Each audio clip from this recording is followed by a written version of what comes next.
أفضل من أن أكون خاينة البلد. أفضل. عاوز اقول لكم على حاجه. ابيات شعر بسيطه كده. دي من امتى؟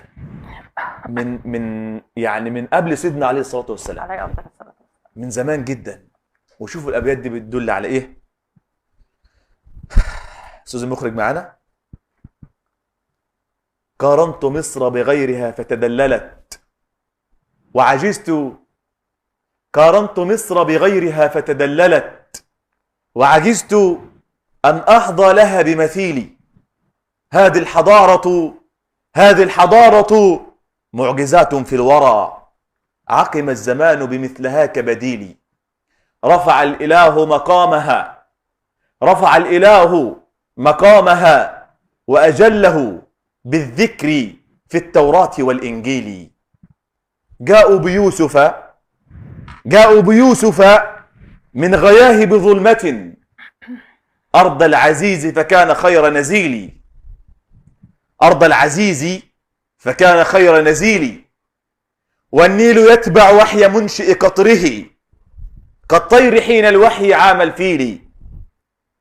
والنيل ينشأ وحي قطر. والنيل في طور سيناء تجلى ربنا. في طور سيناء تجلى ربنا فوق الكليم بأول التنزيل. وكذا البتول أتت لمصر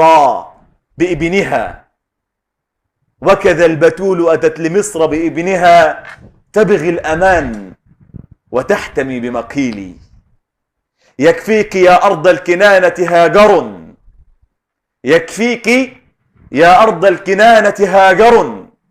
ميلي بتيه يا كنانة ميلي. يا أم إسماعيل وصلك واجب. من عق مصر فقد أتى بجليل. هذه عناية قادر خصت بها مصر لتبقى موضع التفضيل. بوركت مصر فلا أراني بالغا حق المديح. بوركت مصر فلا أراني بالغا حق المديح ولو جهدت سبيلي. يا مصر يرعاك الإله كما رعى تنزيله من عابث ودخيل.